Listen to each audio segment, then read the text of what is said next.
En nuestros archivos históricos destaca una mujer de belleza tan inigualable que la prensa europea decidió bautizarla como la Perla del Norte. Aquella monarca cautivó a millones de súbditos con su sola sonrisa, inundando de pura elegancia cada salón de la realeza británica que cruzó, y que, trágicamente, pasó décadas enteras derramando lágrimas en el más absoluto silencio tras las puertas doradas de aquellos fastuosos palacios mundiales. Hablamos de la reina Alejandra de Dinamarca. Los biógrafos sabemos que su vida no fue un cuento de hadas, sino algo tremendamente real, profundamente humano y devastador. Hoy, tú y yo desentrañaremos juntos este oscuro secreto histórico. Como investigadores de estas tragedias, les pedimos algo. Si amaron a alguien que jamás los valoró, dejen en comentarios una palabra sobre ese dolor. 1. Los documentos datan el año 1863. Una adolescente abandonó Copenhague entre llantos y flores. Era Alejandra Carolina María Carlota Luisa Julia, hija del príncipe Christian de Schleswig-Holstein-Sonderburg-Blocksberg. Nosotros, como expertos, sabemos que ella no encajaba como una princesa de alta jerarquía.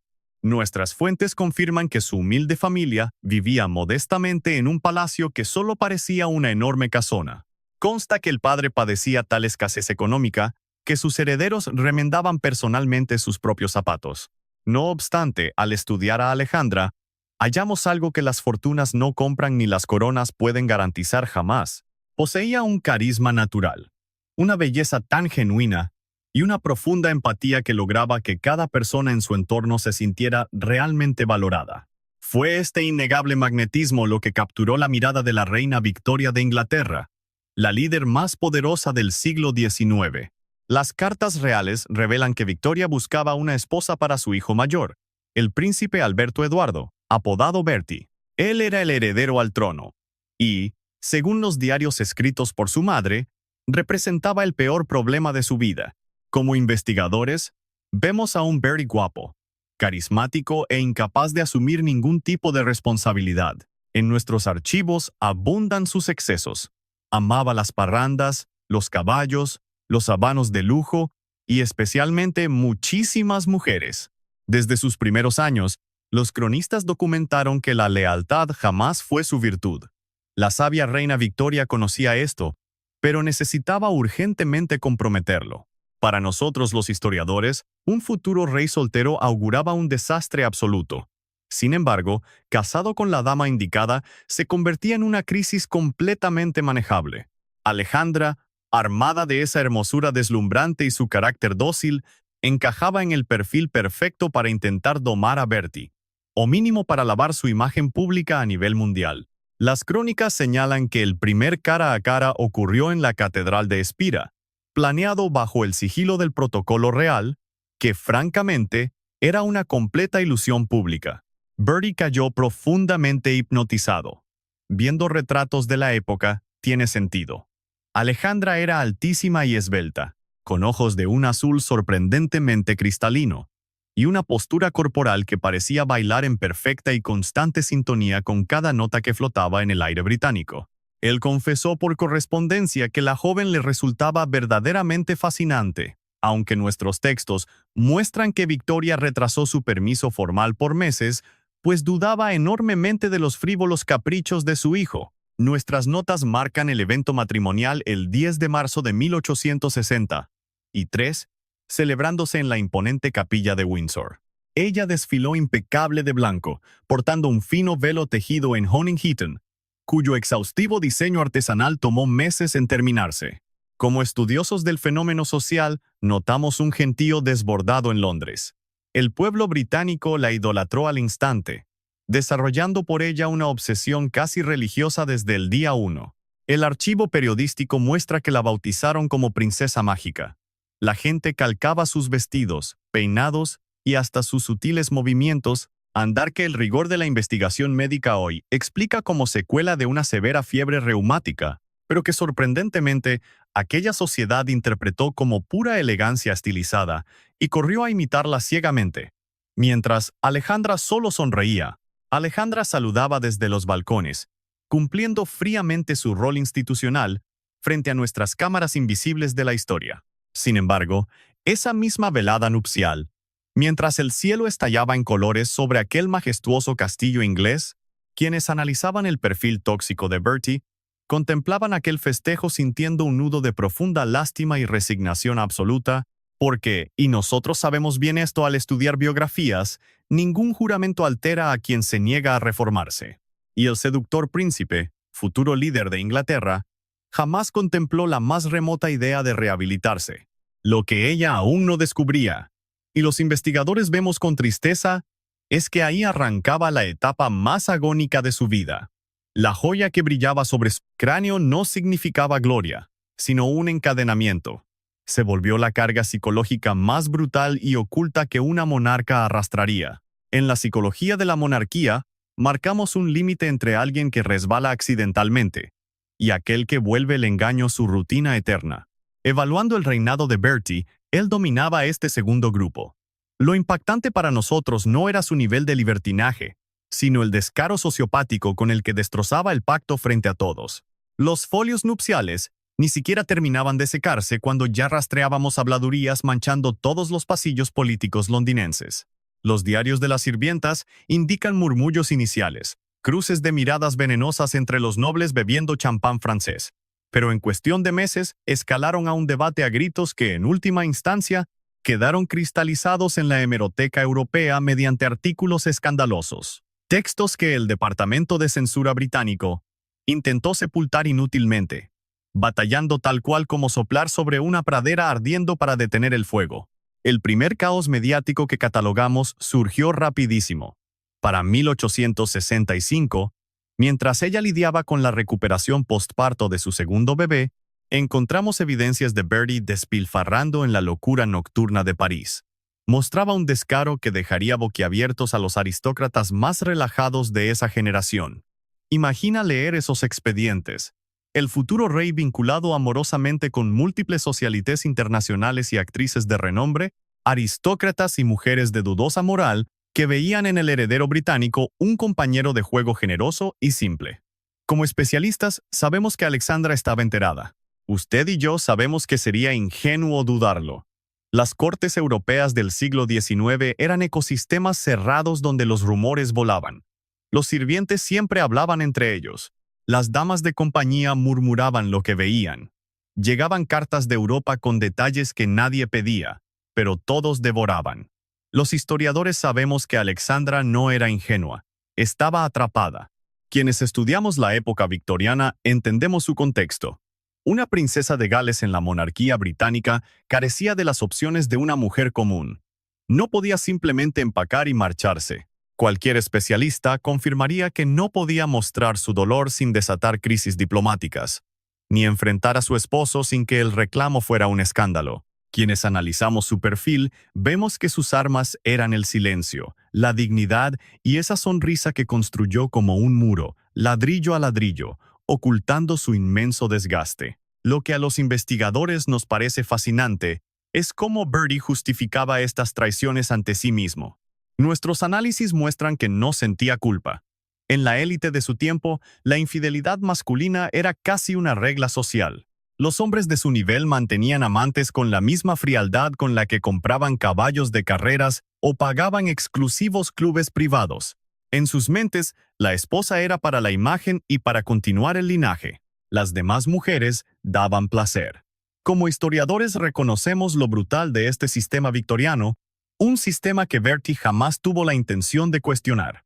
Lo que a nuestros ojos lo separaba de otros nobles de su tiempo no era tener aventuras, sino la magnitud de estas, y el absoluto descaro con el que las manejaba públicamente. Lejos de ocultar sus amoríos, los presumía. Los registros muestran cómo recorría teatros y restaurantes, luciendo a sus amantes del brazo, les compraba casas junto a sus residencias reales y les daba regalos tan costosos que resultaba imposible para cualquier observador ignorar lo que pasaba. Acompáñenme a examinar el verdadero punto de quiebre. El segundo gran escándalo estalló en 1870, cuando el príncipe apareció en un juicio por adulterio. Los documentos legales detallan que Sir Charles Mordaunt demandó a su esposa Harriet por infidelidad. Entre los amantes confesados figuraba el propio Bertie. Como especialistas sabemos que fue un momento insólito. El príncipe testificando ante un tribunal, algo jamás visto en toda la monarquía británica. Bajo juramento negó haberse acostado con Harriet Mordaunt, pero el golpe a su imagen fue devastador. Nuestros archivos muestran que las multitudes que lo amaban comenzaron a abuchearlo públicamente. Alexandra, manejando la psicología pública con una maestría que se volvería su sello personal, lo acompañó a cada evento esas semanas. Sonreía, saludaba y lucía estoica junto a él.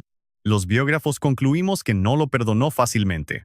Ella simplemente entendía una lección vital que la mayoría jamás comprende hasta que lo vive. En nuestra experiencia clínica, a veces, para sobrevivir a la indignidad, debes fingir que tu propia dignidad es de hierro e inquebrantable. Pero detrás de esa máscara de la realeza, su mente cambiaba. La joven que llegó a Inglaterra llena de fe y confianza en las personas, comenzó a blindar su psique, creando un mundo interior cerrado para Bertie. Nos consta que se refugió en sus hijos con una intensidad casi asfixiante.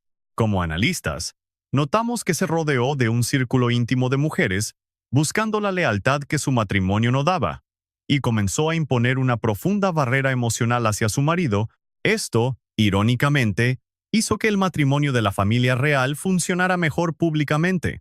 Para nosotros los investigadores, esta es la paradoja más fascinante del caso. Los registros oficiales dictan que jamás se separaron. Siguieron actuando como una pareja perfectamente funcional. Compartían eventos, giras y, según nuestras investigaciones, momentos reales de afecto que no eran falsos. Bertie, pese a su caos e inmadurez emocional, la veneraba profundamente. Evaluamos que él sabía que Alexandra lo superaba en fuerza moral, integridad y empatía con el pueblo. Esa aplastante realidad histórica lo volvía, a veces, genuinamente dócil ante ella. Esa docilidad duraba exactamente hasta la próxima tentación. Y nosotros sabemos bien que los excesos en su vida nunca tardaban demasiado en aparecer. Quienes escribimos la historia, a menudo caemos en una trampa al retratar mujeres resilientes. Con las décadas, reducimos toda su compleja humanidad a una simple fachada de elegancia. Las congelamos en nuestros libros como estatuas de mármol, frías y perfectas. En ese error académico borramos su dolor humano. Eso mismo hicimos con la reina Alexandra. Pero si ustedes y yo revisamos los diarios de quienes realmente la trataron, descubrimos algo vital.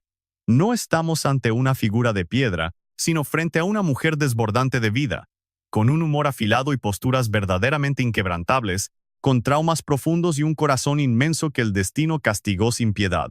Los psicólogos la definiríamos, antes que reina, como una madre ferozmente dedicada. Registramos 6 hijos con Bertie. El menor, Alexander John, falleció al día de nacido en 1871, causándole un trauma incurable.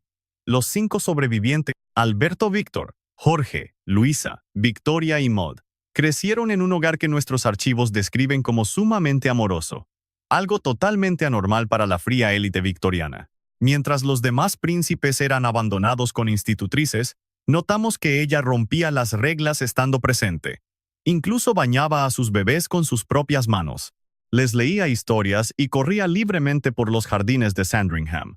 Una actitud que, según los diarios, escandalizaba a la estricta nobleza británica. Desde una óptica psicológica, ese apego extremo con sus hijos escondía una peligrosa moneda de 2 caras. Clínicamente, les brindó una contención afectiva profunda. Experimentaron un amor puro y absoluto que ningún absurdo protocolo real podría sustituir. Pero en el reverso, este vínculo se tornó asfixiante. Analizamos que Alexandra era incapaz de soltarlos. Al madurar y casarse, ella los retuvo con una obsesión que generó fuertes choques dinámicos en la familia real, especialmente al enfrentarse con sus propias nueras. La corte rara vez entendía ese vínculo tan exclusivo entre la princesa y sus hijos. Para nosotros los investigadores, su relación más compleja fue definitivamente con su hijo mayor, el príncipe Alberto Víctor, llamado familiarmente Eddie. Eddie era un joven muy peculiar, de pensamiento lento y rodeado de oscuros rumores que los biógrafos hemos debatido apasionadamente durante más de un siglo entero. Alexandra lo amaba con una devoción profunda, entre instinto protector y negación absoluta. Cuando Eddie falleció de influenza en enero de 1892, a los 27 años, las crónicas reales relatan que Alexandra quedó destrozada. Quienes la observaban describieron una agonía brutal, distinta a cualquier otro dolor que hubieran presenciado jamás. Como especialistas notamos el inmenso dolor de una madre que ancló su mundo interior en ese hijo. De pronto, enfrentaba un vacío desgarrador que ninguna dignidad monárquica lograba disimular. Pero su vida no fue solo tragedia. Hoy, tú y yo debemos dejar esto muy claro. De lo contrario, caeríamos en una grave distorsión histórica. Evitemos reducirla a una simple víctima permanente. En nuestros archivos, Alexandra resalta como una mujer vibrante, llena de una energía verdaderamente inagotable para vivir. Amaba cabalgar, demostrando una destreza impresionante que lograba asombrar incluso a los jinetes más veteranos y curtidos de la corte inglesa. Sentía una pasión profunda por la fotografía, algo que entonces era una auténtica rareza técnica, y pasaba horas enteras experimentando con su propia cámara por los hermosos jardines de Marlborough House y Sandringham. Sus diarios revelan un talento musical extraordinario. Tocaba el piano maravillosamente, con un oído tan fino que a menudo dejaba en ridículo a los propios músicos profesionales durante las galas cortesanas. Destacó además por su enorme generosidad silenciosa. Lejos de esa caridad vacía que la realeza ejercía solo para figurar, lo hacía por una empatía genuina hacia el dolor ajeno. Los documentos muestran que llegaba a hospitales sin avisar, platicando con los pacientes de manera cálida y directa.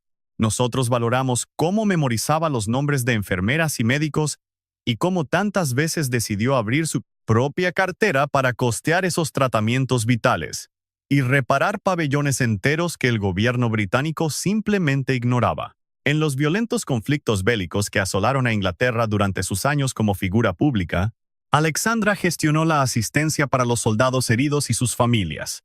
Su eficacia fue tan brillante que llegó a avergonzar al mismísimo sistema oficial británico. Y pese a esta evidencia, la sociedad entera seguía consumiendo únicamente su fachada. Esa ilusión pulida de la princesa inmaculada y absolutamente perfecta. Estudiando sus cartas, vemos que esta armadura brillante, fabricada astutamente como su escudo de supervivencia, se transformó poco a poco en su propia prisión dorada. Porque entre más perfecta lucía, menos espacio dejaba para su ser real. Nadie le preguntaba jamás cómo se encontraba la verdadera Alexandra. Todos daban por hecho que ella resistiría, porque siempre lo hacía. Analizando su caso, comprobamos que tanta perfección fue su forma más cruel y sofisticada de volverse invisible. Acompáñame a analizar un detalle clínico de su vida. Este dato nos revela muchísimo sobre cómo funcionaba realmente su complejo y silencioso mundo interior. Los reportes médicos de 1867 indican que, tras sufrir fiebre reumática, empezó a perder la audición, derivando lentamente hacia una sordera casi absoluta. Lo que auguraba un inevitable aislamiento cortesano, terminó mutando en una estrategia social completamente fascinante y diferente. Aprendió a leer los labios magistralmente.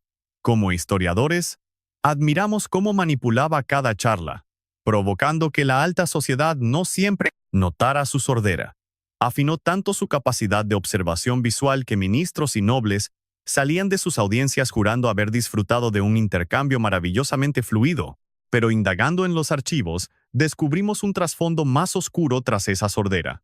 Mis colegas y yo sugerimos fuertemente que nuestra protagonista jamás intentó remediar en serio su problema auditivo, a pesar de que los innovadores aparatos médicos de aquel entonces pudieron haberla ayudado muchísimo. Evaluando su psicología, parece que ignorar esos ruidos fue una barrera inconsciente, la excusa médica perfecta para bloquear chismes y deslealtades que el corazón prefería ignorar por completo. Esos crueles rumores sobre su esposo Bertie, los murmullos ajenos, y esa interminable lista de amantes colándose en las charlas palaciegas. Para nuestra investigación, esta es su postal más triste y honesta. Nos rehusamos a verla como la típica estatua de mármol que los libros antiguos veneran. Descubrimos a una mujer brillante que soportó estoicamente la infidelidad constante, aferrándose a su propia esencia y dignidad a pesar del dolor absoluto. Estudiar su vida es atestiguar la epopeya de una mujer que aprendió a sobrevivir resguardando su dignidad. En contraste, el expediente de Bertie retrata a un hombre que jamás valoró lo que tenía. Tú y yo podemos comprobar esta negligencia repasando su cínica lista de amantes. Mientras tanto, Alexandra aguardaba en palacio con una compostura estoica que debió aplastar de vergüenza a cualquier individuo con un mínimo de decencia. Sin embargo, descubrimos que Bertie jamás sentía vergüenza. Su primera amante oficial, la figura que alteró dramáticamente la visión que toda la sociedad inglesa tenía sobre el príncipe, resultó ser Lily Langtry. La biografía apunta a 1877, durante un banquete londinense. Lily, nacida del humilde clero de Jersey, estaba casada con un burgués acaudalado pero gris. Poseía una belleza tan hipnótica que nuestro querido John Everett Mead la plasmó en un cuadro que rápidamente inundó la época como su retrato más replicado. Los archivos indican que Bertie se encaprichó al verla, y francamente, toda obsesión del monarca terminaba materializándose tarde o temprano. Sabemos que el amorío consumió bastantes años. Analizando el pudor de la época, exhibieron una aventura que resultó desastrosamente pública. Nos escandaliza leer cómo la presumía en galas oficiales, introduciéndola ante sus allegados. Su arrogancia gritaba abiertamente un secreto sucio que la hipócrita nobleza inglesa prefería callar por completo. Nosotros documentamos la astucia brutal de Lily. Explotando el peso político del heredero, catapultó su trayectoria teatral hasta coronarse como una de las celebridades más codiciadas y poderosas de su generación entera. Al estudiar la inevitable ruptura, notamos que Lily simplemente siguió su camino con una asombrosa ligereza, evidenciando el implacable pragmatismo de su propia mente. Nuestros archivos confirman que Alexandra detectó a Lily Langtry enseguida. Resultaba absurdo ignorarlo. Aún así, su reacción volvió a desarmar por completo a esos buitres cortesanos que babeaban por un mega escándalo. Un testigo presencial documentó que durante una elegante recepción, Su Alteza cruzó la pista directamente hacia Lily. La saludó con exquisita dulzura, platicando amigablemente como si fuera simplemente otra invitada ordinaria más. Como especialistas, analicemos juntos esta escena. Los presentes quedaron congelados, sin saber qué pensar. ¿Era apatía o un cálculo brillante de superioridad moral? Nuestro análisis sugiere algo más profundo. Alexandra entendió que su dignidad era su último refugio, y no lo entregaría por nada del mundo. Los expertos concluimos que fue una mezcla. Era inteligentísima para no dolerle, y demasiado orgullosa para exhibirlo. Y tras Lily desfilaron más. En nuestros archivos de la década de 1890, resalta Frances Brooke. Daisy, la condesa de Warwick, fue su obsesión absoluta. Al comparar perfiles, Daisy rompe el molde. Aristócrata de cuna, sumamente metida en la política, dueña de una mente brillante y convicciones sociales que, para su época, nos resultan fascinantemente progresistas. Sus expedientes marcan casi una década juntos, y revisando testimonios cercanos, comprobamos que fue una relación profundamente intensa para Bertie. Quizá lo más cercano que este perfil de hombre jamás experimentó al verdadero amor profundo. Años más tarde, al quebrar económicamente, ella intentó lucrar vendiendo las cartas que Bertie le mandaba. Nuestros estudios revelan textos tan íntimos y riesgosos que habrían despedazado a la corona. La realeza operó bajo el agua para frenar esa bomba. Documentamos este incidente como otro claro ejemplo donde la intimidad de Bertie no solo arrastró su propio nombre, sino que casi tira la corona que Alexandra sostenía con tanto sacrificio. Pero para los especialistas, ninguna iguala el impacto a largo plazo de Alice Keppel. Alice apareció en sus radares en 1898, acompañándolo hasta morir.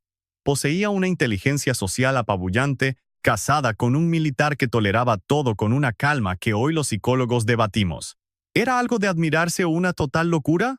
En nuestros diagnósticos, Alice trasciende a simple amante. Fue su máxima consejera, la única voz con quien Bertie realmente rebotaba ideas sobre política y decisiones clave.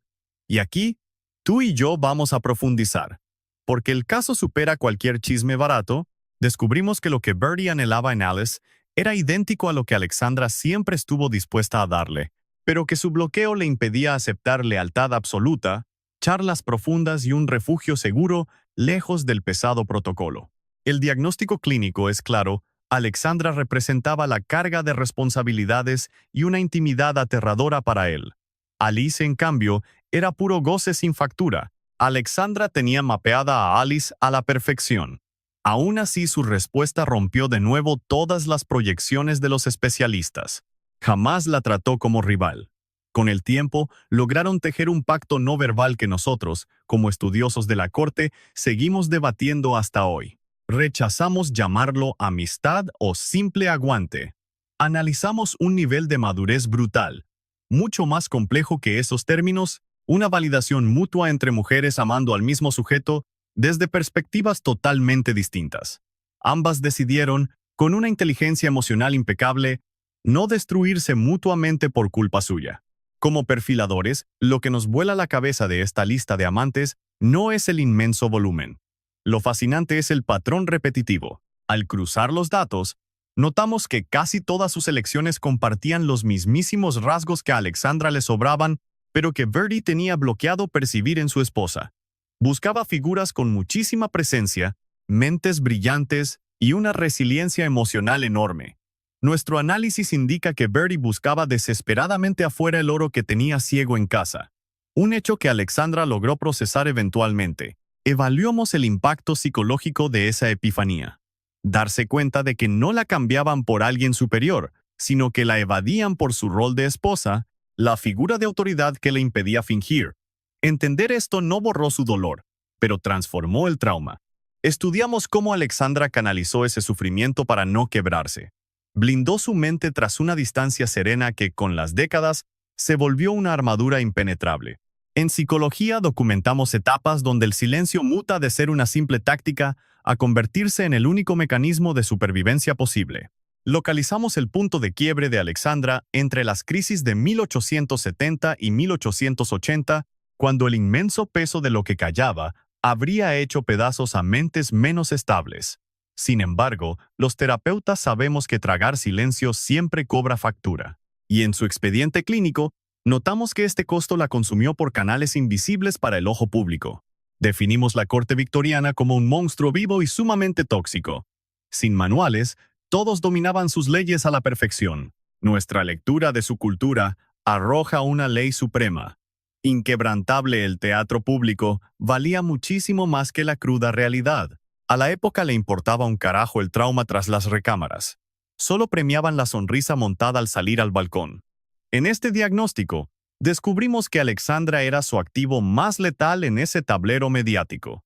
Su proyección pública era impecable, alejada del cálculo glacial, desbordando una empatía tan real que lograba sanar a quienes la rodeaban con tan solo pisar el mismo lugar.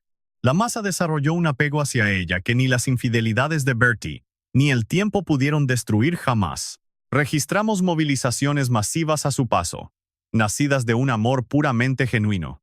Las mujeres la modelaban, los hombres la veneraban, y el comportamiento espontáneo de los niños validaba su energía. Para Bertie, este nivel de influencia mediática funcionaba como chaleco antibalas. Ante cada crisis relacional que amenazaba con incendiar el palacio, bastaba colocar a Alexandra frente a las cámaras para apagar el fuego.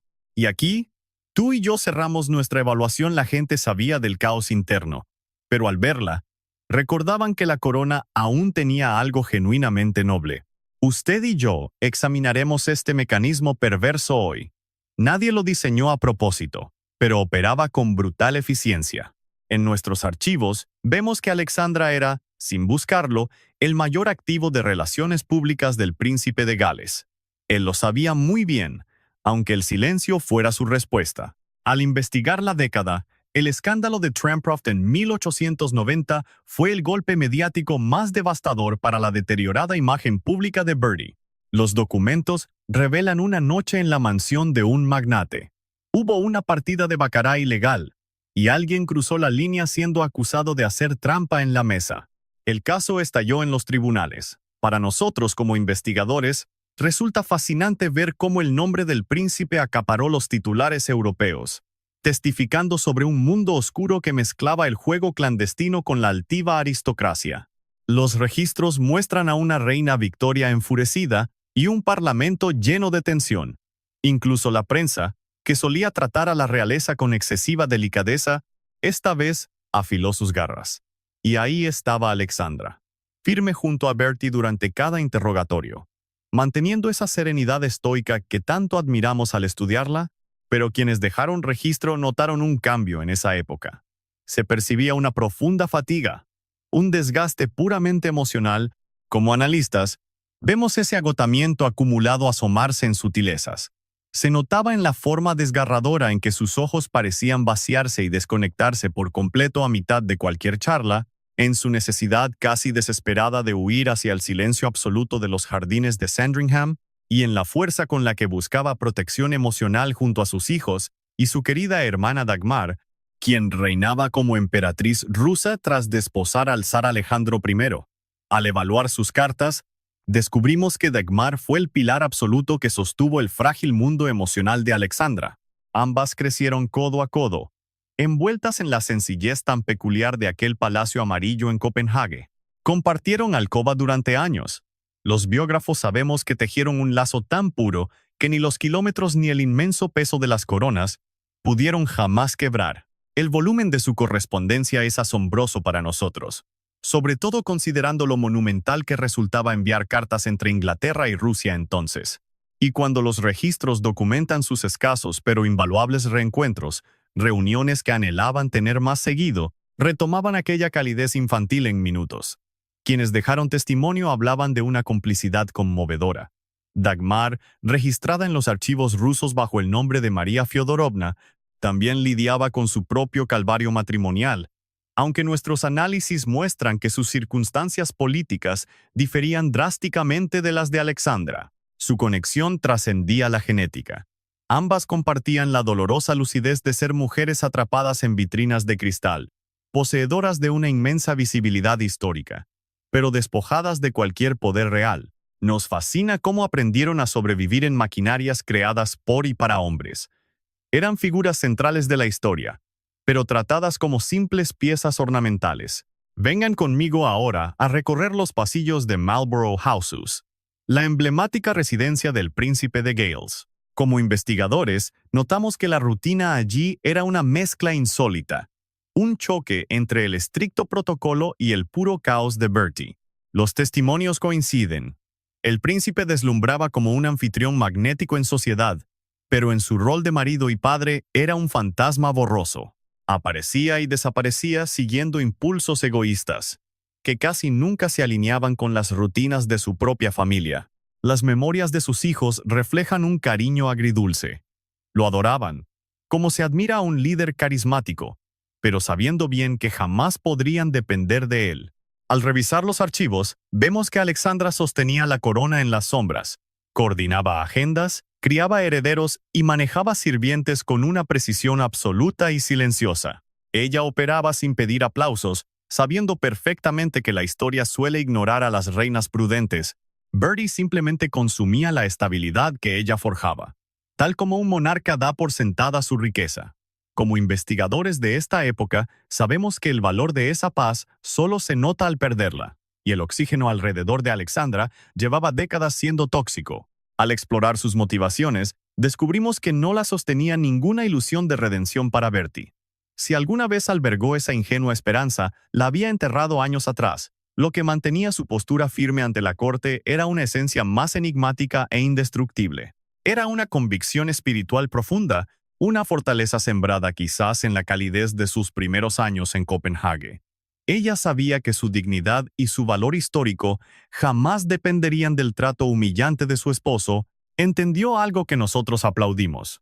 Su identidad no la dictaban las infidelidades de Bertie, sino la entereza con la que decidía gobernar su propio espíritu cada mañana. Esa firmeza no la hacía ajena al dolor, pero la volvía inquebrantable. Como analistas, reconocemos una diferencia abismal entre esas dos poderosas realidades. El 22 de enero de 1901, la reina Victoria falleció en el castillo de Osborne, Isla de Wight, a los 81 años de edad. Reinó 63 años, superando con creces a cualquier otro monarca británico en nuestros extensos registros. Para quienes historiamos esta etapa, su partida demolió una era entera, sacudiendo la política y la cultura global. Pero para Alexandra fue un terremoto personal íntimo.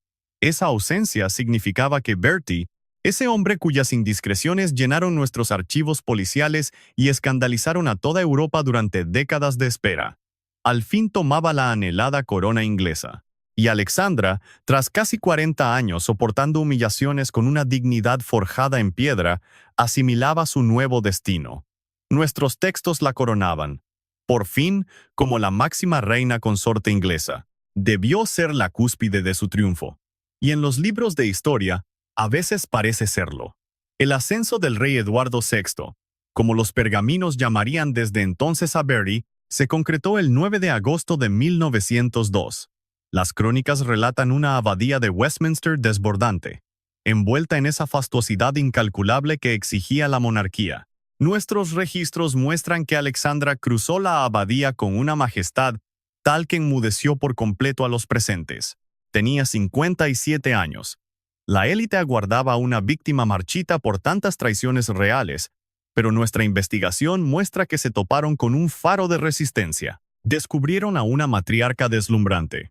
Portaba sus dolorosas cicatrices biográficas con la refinada elegancia que el tiempo reserva para quienes jamás pierden su profunda integridad.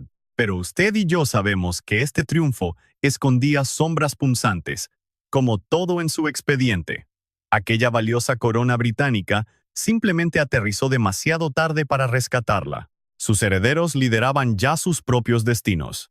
Al analizar sus partes médicos, notamos que su escudo inmunológico, golpeado por tanto estrés palaciego, encendía las primeras y desgarradoras alarmas de colapso. Y el escandaloso Bertie, ahora ungido como el rey Eduardo VI, conservaba intacto su viejo egoísmo crónico. Nuestros textos confirman que la pesada corona británica jamás logró redimirlo. Nada lo haría. Alice Keppel seguía invadiendo su agenda con descarada puntualidad. Para nosotros los biógrafos, resulta fascinante constatar que el monumental ascenso al trono jamás fracturó aquel histórico nexo adúltero. Alice dominaba las sombras como la auténtica aliada íntima, ese refugio que el rey Eduardo buscaba a diario para despojarse de las máscaras. Como historiadores, tú y yo sabemos que la corte, ya acostumbrada a esta doble vida, simplemente mudó sus reglas no escritas desde Marlborough hasta el mismísimo Palacio de Buckingham. Quienes estudiamos a la monarquía, vemos cómo Alexandra forjó, con los años, una conexión con su corona que resultaba tan auténtica como fríamente calculada. Auténtica porque el dolor de su pueblo le dolía en el alma. Calculada porque entendió muy rápido que la única manera de ejercer alguna influencia verdadera dentro de una maquinaria monárquica diseñada para callarla era mediante su presencia inquebrantable y el amor popular. Y en ese terreno, te aseguro, esta reina reinaba sola. Al revisar sus archivos, fascina ver cómo multiplicó sus obras de caridad con una fuerza que asombraba a quienes creían que el protocolo la asfixiaría. En 1902 fundó el Fondo Alexandra, brillantemente diseñado para alimentar a miles de obreros desempleados durante las feroces crisis financieras que golpearon a Inglaterra a principios de siglo. Este programa histórico fue tan impecable que tan solo en su primer año logró repartir alimento a más de 300.000 almas vulnerables. Los registros prueban que no fue simple caridad de vitrina. Fue logística pura, organizada con un rigor que demuestra cómo ella comprendía la miseria humana, algo que otros nobles ignoraban por completo. Como especialistas admiramos su Día de la Rosa Alexandra, una campaña anual donde miles tomaban las calles de todo el imperio, vendiendo flores artificiales para financiar la frágil red de hospitales británicos. Tomó esta brillante idea de su natal Dinamarca y la injertó en la cultura británica, usando ese instinto diplomático tan suyo para tejer la empatía profunda con la recaudación efectiva. Esa primera colecta en 1912 rompió todos los pronósticos financieros de la corona, coronándola, según nuestros registros históricos, como la verdadera madre protectora de su pueblo, sin metáforas. Pero mientras ella esculpía este legado histórico con paciencia, la salud del rey Eduardo entraba en una decadencia clínica que alarmaba a la corte. Los biógrafos documentamos décadas de lujos desenfrenados. Su imponente genética había resistido esos excesos milagrosamente bien, pero la biología es implacable y al final la factura siempre llega. Consumía hasta 20 inmensos puros diarios desde joven. Devoraba banquetes enteros que dejaban a sus médicos privados pálidos, observando con un terror clínico imposible de ocultar. Dormía poquísimo. Su agenda era un torbellino implacable entre Londres, París, Biarritz y los retiros europeos de salud, viajando con la precisión de un reloj. Para la primavera de 1910, la tos que arrastraba el monarca se volvió constante y aterradora para su equipo. Analizando los partes médicos, vemos terror en sus rostros y puro eufemismo en sus informes. Mientras tanto, Eduardo ignoraba rotundamente las órdenes de descanso. En abril, durante una gira por Biarritz, colapsó ante severos episodios de bronquitis que destrozaron la poca vitalidad que aún le quedaba. Volvió a Inglaterra en estado crítico, negándolo todo. La reina, descifrando los códigos vagos de los galenos de la corte, suspendió su viaje por Corfú y voló de regreso. Pisó Buckingham el 5 de mayo de 1910. Al cruzar las pesadas puertas reales, descubrió que ese hombre ya no era el titán invencible de la monarquía británica, ya no era aquel líder inmenso y magnético que acaparaba el aire de cualquier salón. Los testimonios describen a un anciano asfixiándose, que la miró con unos ojos donde, tras décadas de secretos palaciegos, ya no quedaba absolutamente nada por esconder. Llegamos al punto clave. Acompáñame a ver este momento, el que nosotros los académicos estudiamos siempre, pues resume magistralmente toda la tragedia de su matrimonio. Alexandra mandó buscar a Alice Keppel para que despidiera al monarca. La esposa engañada históricamente, la soberana legítima de todo el imperio británico, tomó la iniciativa. Dejó que la amante entrara al lecho de muerte. Como analistas entendemos su brillantez emocional. Sabía que el rey moribundo necesitaba esa presencia más que ninguna otra cosa terrenal. En nuestros libros no llamamos a esto debilidad. Fue un acto infinitamente superior a cualquier berrinche o venganza barata. Demostró una evolución espiritual tremenda. La reina actuaba desde la misericordia absoluta, dejando su propio ego herido completamente fuera de la habitación real, evidenciando que, tras 47 años de infidelidades y protocolos, ella seguía siendo el espíritu más majestuoso de toda la corte. El rey Eduardo falleció el 6 de mayo de 1910. Los diarios dictan que Alexandra veló su final y abandonó la recámara con la misma cadencia impecable con la que dominó cada gala oficial de su vida, guardando celosamente el luto bajo su máscara institucional, sin jamás delatar el inmenso peso que cargaba. En la terminología aristocrática británica, hay un término exacto para nombrar una condena social que otras culturas prefieren callar. Me refiero al título de Dowager. Una viuda de linaje superior que, al sobrevivir a su marido, queda brutalmente obligada a entregar su corona y trono a la nuera heredera. Para ella, este luto dictaba volverse la reina viuda Alexandra. Un título de resonancia majestuosa en los documentos, pero que constitucionalmente la desterraba del núcleo del poder. El foco político y mediático recaía ahora en su nuera, María de Teck, la esposa de Jorge, quien acababa de ser ungido como el rey Jorge V. Investigando la correspondencia, sabemos que ambas mujeres mantenían un trato cortesano impecable por encima, pero sumamente tenso y frío por debajo. María poseía un temple de hierro. Era implacable, meticulosa y poseía una lealtad a la corona que igualaba la histórica devoción de nuestra querida Alexandra. Sin embargo, sus mentes chocaban. María era de hielo, adicta al protocolo, visiblemente torpe para mostrar afecto humano en público. Alexandra, en cambio, irradiaba fuego y carisma. Su aura dominaba los castillos con una luz que irritaba profundamente la rígida estructura germánica que tanto amaba María. El traspaso de poder fue un cristal roto. Ella demoró muchísimo en desalojar Buckingham según las actas palaciegas. Como analistas no lo vemos como una rabieta, al menos no del todo. Era simplemente el duelo lógico de una matriarca que pasó 5 décadas enraizada en pasillos dorados que, por decreto real, ya no eran su hogar. Meter medio siglo en cajas no pasa de la noche a la mañana. Y la vieja reina, famosa entre sus sirvientes por su bendito caos personal, guardaba tesoros invaluables, cartas secretas y 1000 retratos que a nuestros archivistas actuales les tomaría meses enteros poder clasificar adecuadamente. Terminó replegándose a Marlborough House, la mítica sede londinense del Principado galés, y por supuesto a su refugio predilecto, la inmensa finca de Sandringham, aquella mansión campesina en Norfolk, adquirida por la corona en 1864, el único santuario donde nuestra reina podía quitarse la armadura. Ese sitio rompía el molde institucional. Poseía inmensos jardines que ella misma había mapeado hoja por hoja, Si analizamos esto juntos, entenderemos que ahí existía una intimidad que los castillos no permiten. En ese rincón del mundo, lejos del trono, Alexandra finalmente podía respirar. Hoy analizaremos cómo la viudez, paradójicamente, le devolvió a la reina algo arrebatado por su matrimonio real. Le regresó su tiempo, sin deberes conyugales de la monarquía que acatar, ni infidelidades de Bertie que encubrir o perdonar. Al fin sus días le pertenecían a ella, con una libertad absoluta jamás experimentada en aquellas décadas de casada.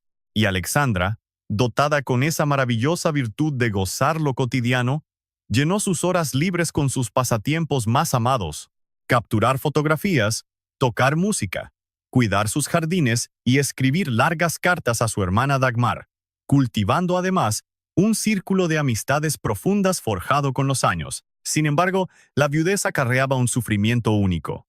El más crudo e inmediato era la soledad, aunque no me refiero al aislamiento físico de su persona. En la corte, Alexandra jamás estaba literalmente sola. Siempre la rodeaban damas de honor, criados y constantes visitas. Era el vacío desolador de quien ha perdido el núcleo absoluto sobre el cual giró toda su existencia durante 50 años, aun si ese centro fuera imperfecto, aunque lastimara profundamente, e incluso si hubo instantes en que deseó perderlo.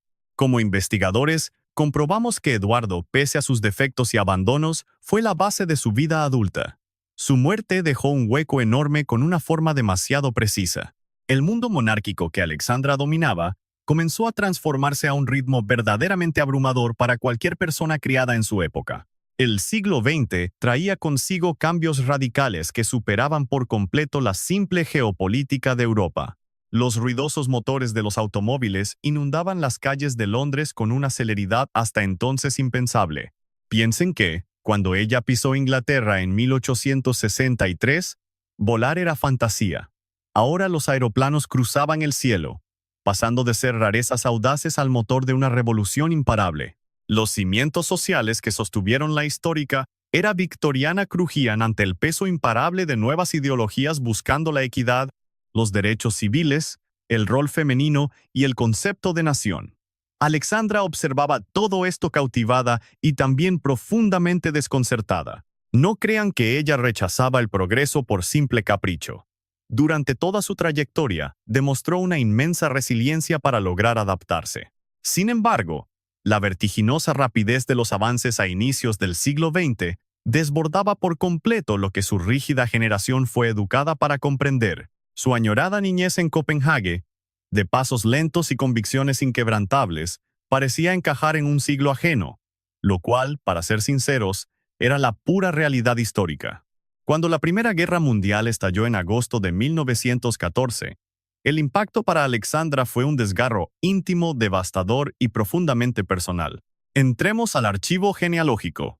Las dinastías europeas estaban tan profundamente enlazadas que esta gran guerra no fue un simple choque militar, fue una verdadera fractura familiar. El Kaiser Guillermo II de Alemania, el principal arquitecto de este sangriento conflicto, era sobrino del rey Eduardo y primo del rey Jorge V. Además, el zar Nicolás II de Rusia, cuyo imperio apoyaba a los aliados, también compartía lazos sanguíneos. Su hermana Dagmar, ahora viuda del zar Alejandro, vivía en Rusia con su hijo Nicolás en pleno ojo del huracán. Alexandra observaba el desastre desde Londres con una angustia asfixiante que el protocolo real le prohibía confesar públicamente. Al leer sus cartas de aquellos años oscuros, notó un tono radicalmente distinto. El abismo entre ambas ya no era meramente geográfico. Se volvió un muro político e institucional insalvable, producto directo de representar naciones que, aunque peleaban en el mismo bando aliado, defendían agendas que chocaban de forma inevitable. Y Alexandra, que siempre vio en Dagmar su refugio emocional absoluto, sentía cómo esa conexión vital se desmoronaba por el peso de una guerra cruel que ninguna de las dos deseó. Como biógrafos, vemos que la guerra transformó su entorno, pero no su esencia. Seguía siendo aquella jovencita de 18 años que pisó suelo británico medio siglo atrás, cargando equipaje lleno de hermosas esperanzas. Solo que ahora, esas viejas ilusiones fueron sustituidas por algo muchísimo más difícil de ganar: y todavía más complejo de perder, fueron sustituidas por una tremenda sabiduría cobrada a base de lágrimas, y por una paz mental que no representaba derrota, sino profunda empatía.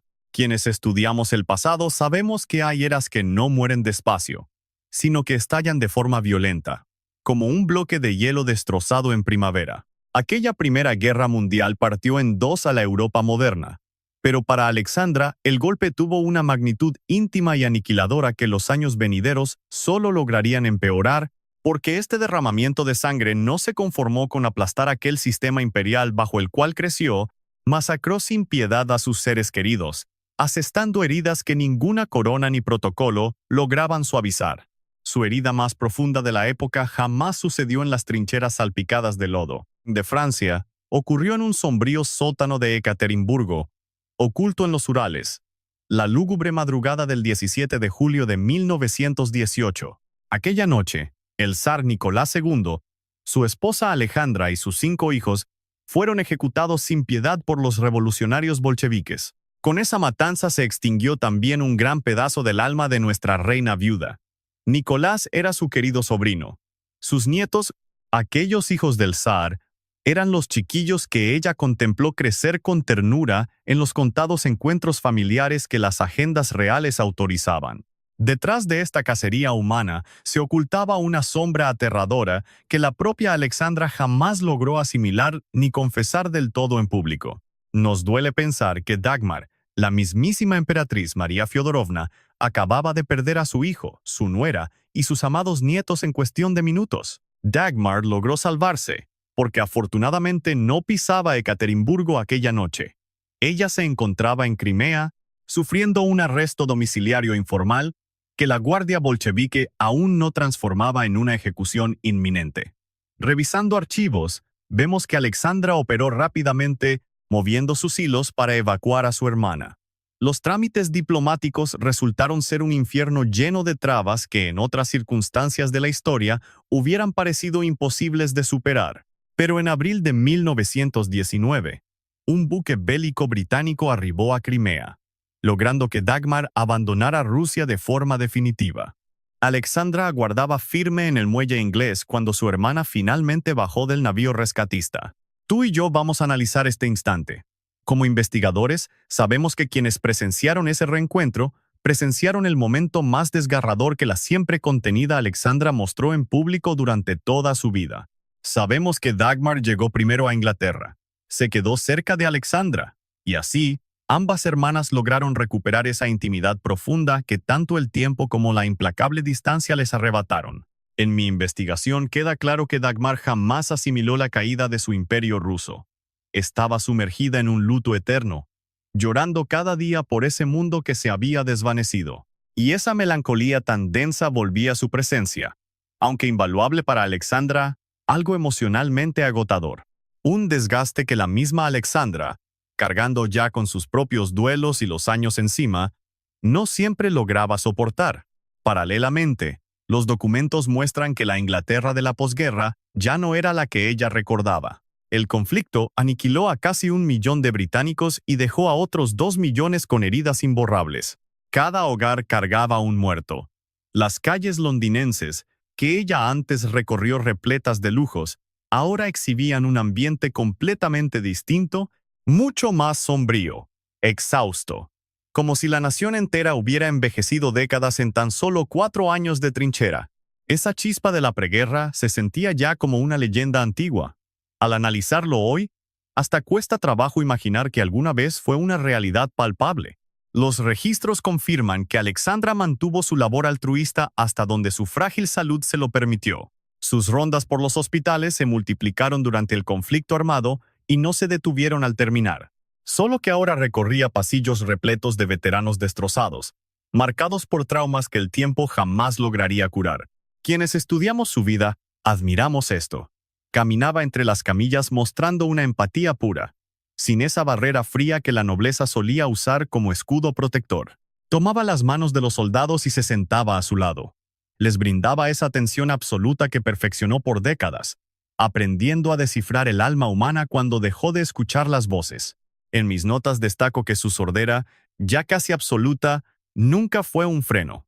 Al contrario, la conectaba al momento presente de una forma casi mística. Libre del ruido del mundo, su mirada cobraba una fuerza abrumadora.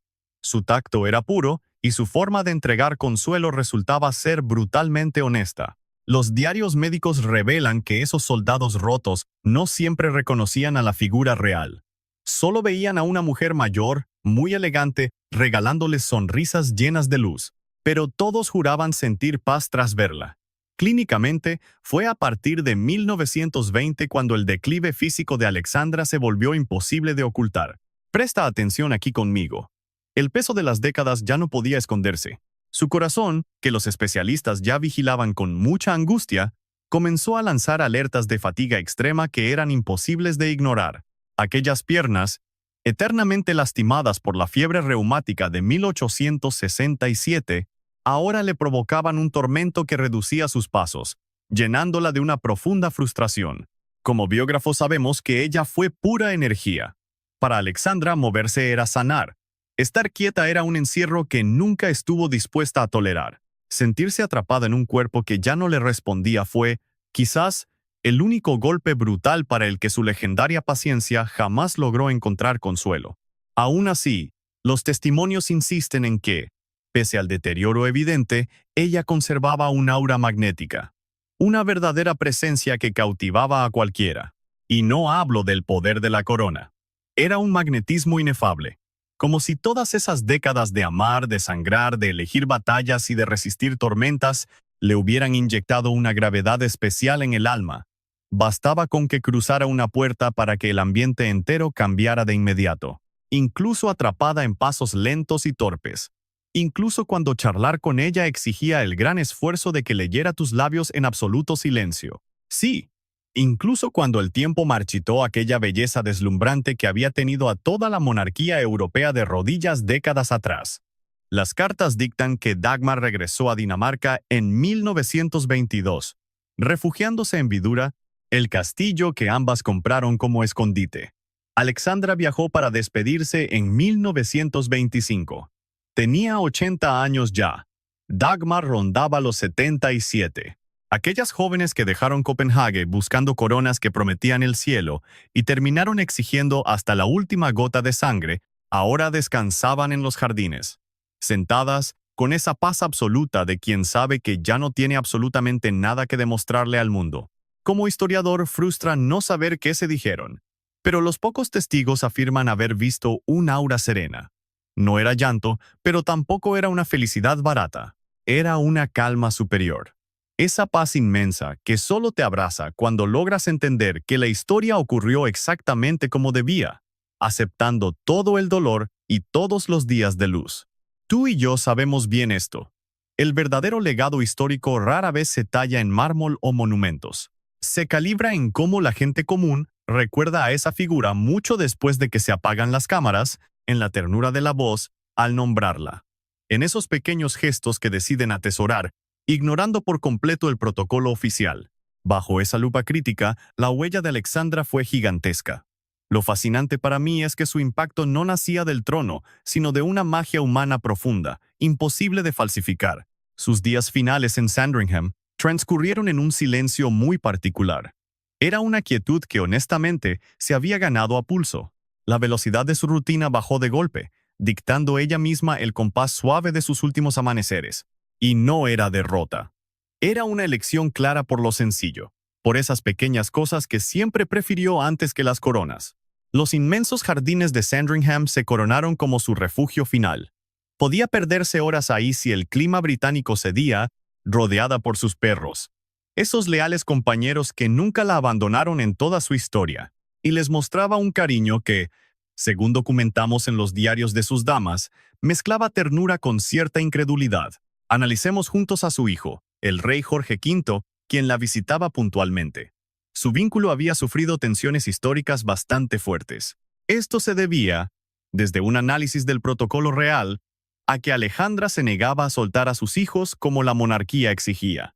Pero en sus años finales, vemos que aquellas fricciones dieron paso a una convivencia muy serena.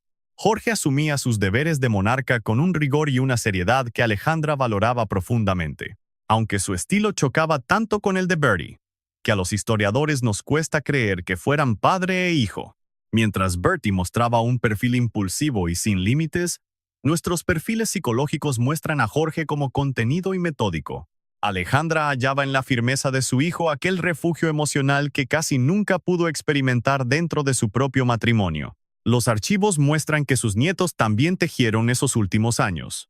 El futuro Eduardo VIII, conocido familiarmente como David, poseía un encanto innegable y compartía gran parte de esa agilidad social que caracterizaba a su abuelo Bertie, pero arrastraba cierta inestabilidad clínica que Alejandra detectaba con el ojo clínico de quien ya había sufrido ese mismo patrón. El futuro Jorge VI, entonces solo el príncipe Alberto y segundo hijo de Jorge V, calcaba el carácter esforzado y serio de su padre, batallaba con una timidez y un tartamudeo que exponían una vulnerabilidad profunda, algo que activaba el instinto más protector de Alejandra. Los registros de Sandringham destacan a la pequeña María, la única nieta que le brindaba a la reina una compañía verdaderamente grata. Para quienes documentamos su vida, su pasión fotográfica en la vejez resulta fascinante. Los álbumes que la reina Alejandra compiló a lo largo de décadas representan un archivo histórico invaluable de la realeza europea entre el siglo XIX y principios del XX. No piensen en imágenes oficiales o distantes. Hablamos de capturas tomadas con la curiosidad genuina de alguien que observaba su entorno con un interés verdaderamente profundo. Analizamos fotos de niños jugando, mascotas domésticas, jardines cambiando de estación y cortesanos totalmente relajados. Esos registros gráficos definen mejor a Alejandra que 100 biografías reales. Por otro lado, la música jamás dejó de acompañarla. Médicamente sabemos que sus manos perdieron la agilidad para tocar el piano, pero ella seguía disfrutando los conciertos o, siendo precisos, lograba sentir las vibraciones sonoras que viajaban a través del piso y el mobiliario. Este era el único mecanismo físico que su sordera avanzada le dejaba para procesar estímulos auditivos. Sus asistentas documentaron que, durante las veladas en Sandringham, Alejandra cerraba los ojos, logrando un nivel de concentración sensorial que alteraba por completo sus facciones de forma indescriptible, como si su mente viajara a un rincón neurológico inaccesible para los demás. El deterioro de los años, como expertos sabemos, suele afectar la memoria, pero sus registros demuestran una retención asombrosa de su propio pasado. Lo que sí se desvanecía era el grupo de testigos que la había rodeado. Geopolíticamente, su círculo se había extinguido. La monarca Victoria, la figura inglesa más pesada en su historia personal, ya acumulaba más de 20 años de fallecida. Eduardo, con su enorme historial de defectos, sumaba 15 años muerto.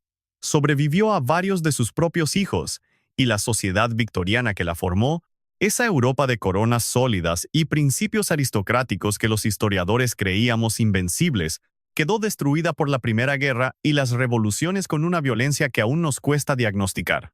Pero aquí usted y yo descubrimos algo vital. La reina Alejandra jamás se hundió en el duelo nostálgico del pasado. Su perfil psicológico revela un rasgo bastante atípico en la realeza, una resiliencia absoluta para anclarse en su tiempo presente, sin reprimir los traumas de su juventud, pero sin volverse prisionera. Alcanzó un equilibrio emocional clínico, forjado brutalmente a través del rigor psicológico que le impusieron durante sus décadas dentro de la corte. Los archivos británicos marcan su última aparición masiva en el jubileo de Jorge V en 1925. Aunque los médicos advertían sobre sus frágiles 80 años, ella exigió cumplir con el deber real. Los cronistas de la época catalogaron su presencia como una energía indescriptible. Evidentemente ya no poseía la estética de su juventud, aunque sus biógrafos admitimos que siempre conservó un porte magnético que jamás estuvo condicionado por la edad biológica. Era un fenómeno distinto. Representaba la autoridad visual de alguien que procesó décadas de crisis con total integridad, dejando ese registro histórico grabado directamente en su postura. Los registros de prensa confirman que el público no gritó con la histeria de antaño, cuando la princesa danesa sedujo políticamente al imperio entero usando apenas una sonrisa amable. La recibieron con una devoción sociológica diferente y consciente. Era el respeto maduro de una población que literalmente envejeció con su reina, que documentó su silencio estoico ante los escándalos, valorando en su figura un peso institucional que superaba ampliamente su título real o su físico. Entendían que biográficamente ella siempre optó por mostrar mayor estatura moral que sus crisis. Usted y yo podemos concluir que ese es su verdadero peso histórico. No sus tragedias, sino sus decisiones ante el desastre. Como analistas no destacamos las infidelidades que sufrió, sino la genialidad psicológica de negarse a ser definida por las traiciones de su esposo. Políticamente, Alejandra de Dinamarca cubrió todas las bases: princesa, consorte, reina y viuda. Conquistó a las masas, pero sufrió daños emocionales brutales por parte del rey que debió protegerla. Pero nuestra investigación confirma que jamás sacrificó su esencia personal. En una monarquía británica diseñada para anular a las mujeres, su identidad intacta es un triunfo estadístico. En la historia, algunas figuras mueren y otras simplemente culminan. Las vidas comunes se cortan de golpe. Las grandes biografías cierran con una lógica perfecta, dejando claro que el desenlace valida cada dolor previo. Al revisar la documentación, la trayectoria de Alejandra pertenece a la élite de esas vidas. ¿Y su deceso? Al quedar registrado, mostró la misma compostura y el silencio monumental que documentamos durante toda su etapa como figura pública. Acompáñenme a examinar los archivos reales. El otoño de 1925 halló a Alexandra en Sandringham, disfrutando sus meses más pacíficos. Como especialistas, notamos que su salud fluctuó aquel año con la inestabilidad de los corazones agotados. Había días donde irradiaba una energía que ocultaba sus 80 años, alternados con días donde el inmenso peso del tiempo se volvía tan evidente que, médicamente hablando, no dejaba dudas hacia dónde se dirigía su destino. Sus médicos, colegas de antaño, la monitoreaban con la sutil inquietud de los expertos que entienden cuando el cuerpo humano simplemente deja de aceptar tratos. El 20 de noviembre de 1925, Alexandra sufrió un ataque cardíaco en Sandringham. Ocurrió por la tarde, dentro de aquellas históricas habitaciones que ocupó durante más de 60 años, rodeada por los preciados objetos que elegimos documentar. Sus preciadas fotos y sus leales perros, esos valiosos recuerdos de una vida monárquica que abarcó casi todo el siglo XIX y se adentró profundamente en el siglo XX. Al rey Jorge le informaron enseguida. Los registros muestran que llegó con la tensión contenida de alguien que rechaza creer la noticia, aunque conoce la cruda verdad. Alexandra falleció esa misma noche a sus 80 años. Llegó a Inglaterra 62 años atrás, siendo una muchacha de 18 años, con la mirada repleta de ilusiones y un corazón dispuesto a entregar amor con toda la inmensa generosidad que poseía. Investigando su biografía, vemos que lo que la vida le pagó por tal entrega rara vez fue justo o equitativo. Sin embargo, la monarca comprendió tempranamente que la justicia no era un simple derecho que el mundo otorgara gratuitamente, y que aguardar dicha promesa solo significaba rendir su propio poder ante las crueles circunstancias. El rey Jorge V, un líder de emociones estrictamente reprimidas tanto por naturaleza como por protocolo, redactó esa madrugada en su diario algo que mis colegas historiadores citamos sin descanso, pues resume en breves líneas lo que a nosotros nos tomaría capítulos enteros. Dejó plasmado que había perdido a su mejor amiga, a la persona más fascinante que jamás conoció, y que su existencia no volvería a ser igual. No puso mi madre, aunque desde luego lo fuera. Específicamente escribió mi mejor amiga. Analicemos juntos esto. En esa cuidadosa elección verbal, se condensa todo lo que Alexandra cultivó en quienes la adoraban de forma auténtica. No era únicamente el deber dinástico o la consanguinidad, sino un lazo verdaderamente humano que ni las décadas ni el aislamiento lograron desgastar jamás. Los solemnes servicios fúnebres ocurrieron en la histórica capilla de San Jorge, dentro del majestuoso castillo de Windsor, el exacto recinto donde, 62 años atrás, caminó vestida de blanco ante un mar de súbditos que la ovacionaban como la solución a todos sus males. Esta ocasión ingresó envuelta en quietud, en ese mutismo tan profundo de quienes trascienden el lenguaje terreno. Las grises avenidas de Londres, que tantas gloriosas veces la vieron desfilar entre vítores, rebosaban de ciudadanos manteniendo un silencio tan solemne y denso, ese que el pueblo reserva solo para las figuras que consideran entrañablemente suyas. Como estudiosos del tema, Aquí debemos pausar un momento para dimensionar qué significaba verdaderamente este luto popular. Las masas no adoraban a Alexandra por su abolengo o por su influencia política. La veneraban enteramente por su esencia personal, por el increíble trato que brindaba a todos, sin importar clase social, por cada clínica abarrotada que recorrió, por las enormes colectas benéficas que lideró, y por cada instante en que prefirió mostrar sincera piedad cuando el simple orgullo resultaba más cómodo, y por permitir a Alice Keppel despedirse junto al lecho de muerte del rey Eduardo, por regalar grandes sonrisas al público mientras se derrumbaba en privado. Conservó su noble humanidad dentro de una maquinaria monárquica diseñada para fabricar fríos emblemas. Gran parte de la bibliografía oficial simplifica a Alexandra bajo el cliché de la esposa herida que soportó todo con suprema elegancia. Ciertamente existe verdad ahí, pero encasillarla así aplasta la asombrosa profundidad de una trayectoria histórica riquísima y llena de incontables matices. Sufrió múltiples engaños, sin duda, pero también adoró a sus herederos con un fervor maternal que marcó el carácter de todos ellos. Forjó con puro esfuerzo, tiempo y fondos propios, una herencia de auténtica vocación social que pervivió muchísimo tiempo tras su partida. Además, conservó la lealtad hacia su querida hermana Dagmar, un vínculo que soportó levantamientos armados, conflictos bélicos y el colapso de dos gigantescos imperios sin enfriarse. Los registros muestran su pasión auténtica por capturar fotografías, escuchar melodías, cuidar jardines, proteger animales y dialogar abiertamente con individuos de cualquier nivel social y económico. En resumen, evaluamos la vida de una figura que decidió existir con intensidad pese a las adversidades. No después de la tormenta, sino abrazando todo simultáneamente. Dagmar, quien sobrevivió a su hermana casi 3 años, falleció en Dinamarca en octubre de 1928. Como biógrafos comprobamos que su extensa correspondencia fue, hasta el último aliento, el hilo más firme y seguro en el complejo tapiz sentimental de estas mujeres.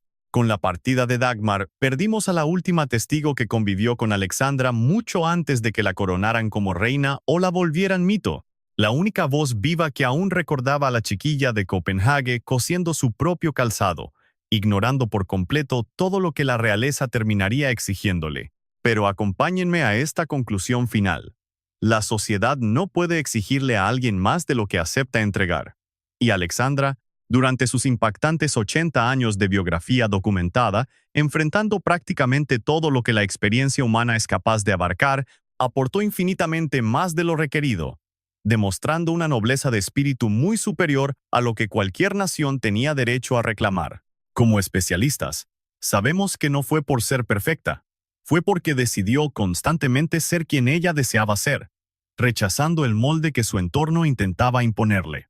Eso descubrimos de Alexandra de Dinamarca cuando tú y yo retiramos el peso de las coronas y el eco mediático de su época. Analizamos a una mujer que entregó un amor inmenso a un entorno que no supo valorarlo, que sirvió con firmeza cuando bastaba con solo existir, que otorgó perdón cuando el archivo histórico justificaba el rencor, llegando al final de sus días de forma íntegra y siendo inconfundiblemente ella misma.